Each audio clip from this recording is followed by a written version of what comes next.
বিয়ের আগে যতই আপনি লেখাপড়া করেন না কেন, মনে করেন বিএ পাস এমএ পাস আপনি, তাতে কিন্তু কোনো লাভ নেই। কারণ বিয়ের পরে শ্বশুরবাড়ি নামক বিশ্ববিদ্যালয়ে কিন্তু আপনাকে আবার নতুন করে পড়তে হবে। কারণ বিয়ের আগে আপনি ভেবেছিলেন যে আপনি যথেষ্ট শিক্ষিত, বিয়ের পরে যখন আপনি আপনার শ্বশুরবাড়িতে যাবেন তখন দেখবেন একমাত্র আপনিই অশিক্ষিত আর সবাই শিক্ষিত। হ্যালো এভরিওয়ান, আসসালামু আলাইকুম। কেমন আছেন সবাই? রোজি ফ্যামিলি ব্লগ থেকে নতুন আরেকটি ভিডিও নিয়ে চলে এলাম। ভিডিওটি শেষ পর্যন্ত দেখার অনুরোধ রইল। ভিডিওটি দেখার আগে অবশ্যই একটি লাইক দিয়ে ভিডিওটি দেখা শুরু করবেন। দেখতেই পাচ্ছেন হালকা একটু গরম পড়েছে কি না, তার ভিতরে মুস্কানের একবার আইসক্রিম খাওয়ার ধুম পড়ে গিয়েছে। মাহাদি ওইভাবে আইসক্রিম খেতে চায় না, কিন্তু মুস্কানের আইসক্রিম দেখলে মাথায় কাজ করে না। এটা কয়েকদিন আগের ভিডিও আর কি, ওরা অসুস্থ হবার আগের ভিডিওটা।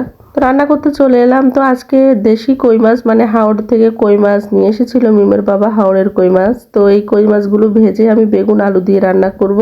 তো আমি কই মাছগুলোকে ভালো করে ধুয়ে তারপরে লবণ হলুদ মরিচ মাখিয়ে রেখেছিলাম কিছুক্ষণ। তারপরে এখন এটাকে ভেজে নেব। খুব বেশি কড়া করে ভেজবো না, মোটামুটি হালকা করে ভেজে নিব।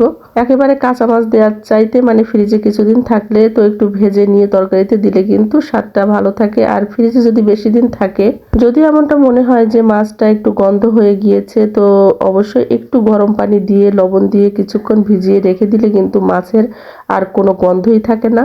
এটা যে কোনো মাছের ক্ষেত্রে। যাই হোক, ফ্রিজের মানে অনুযায়ী কিন্তু মাছ অনেক সময় নষ্ট হয়ে যায়, কিন্তু আলহামদুলিল্লাহ মাছগুলো খুবই ভালো ছিল। আমি হালকা তারপরও গরম পানি দিয়ে ধুয়ে নিয়ে লবণ হলুদ মরিচ মাখিয়ে তারপরে মাছগুলো ভেজে নিয়েছি।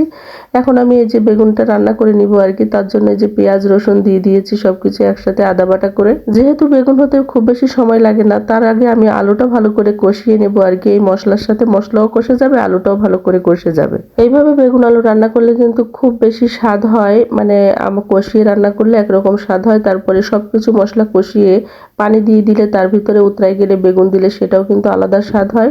বেগুন মিমের বাবারও খুব পছন্দ, বেগুন আমারও খুব পছন্দ। তবে আমার দাদির হাতের বেগুন আমার আবার খুব বেশি পছন্দ। আমার দাদি যখন বেগুন রান্না করে একদমই মশলা দেয় না, তারপরও সেই বেগুন যে আমার কাছে কি মজা লাগে। ওই বেগুন রান্না করা একদিন আপনাদের সাথে আবার শেয়ার করব। বহুদিন আগে আমি আপনাদের সাথে শেয়ার করেছিলাম, কিন্তু সেটা হয়তো বা ভিডিওটা অনেক নিচে চলে গিয়েছে, তো আমি আবার আপনাদের সাথে শেয়ার করব। তো এটা যেহেতু আমি কষিয়ে রান্না করছি, তো বেগুনটা কিন্তু ভালো করে আলুটা কষিয়ে গেলে তারপরে বেগুনটা দিয়ে দিয়েছি। আর এটা এবার ভালো করে কষিয়ে নেব। যত সুন্দর কষানো হবে তত কিন্তু খেতে ভালো লাগবে। আর আলুটা কিন্তু অলরেডি একটু সিদ্ধ হয়ে গিয়েছে, বেগুনটার সাথে ভালো করে কষে গেলেই আমি পানিটা দিয়ে দিব। দেশি কই পাতলা ঝোল খেলে কিন্তু খুবই ভালো লাগে। তবে কই মাছটা যেহেতু একটু ফ্রিজে ছিল, এই জন্য আমি আর ঝোল করিনি, এটা তরকারি দিয়ে একটু ভেজে রান্না করলাম। খুবই স্বাদ হয়েছিল, এই জন্য আপনাদের সাথে শেয়ার করলাম। আর বেগুনের তরকারি যারা পছন্দ করে তারাই একমাত্র বলতে পারবে আসলে বেগুন যে কোনোভাবেই কিন্তু ভালো লাগে, যারা বেগুন পছন্দ করে তাদের।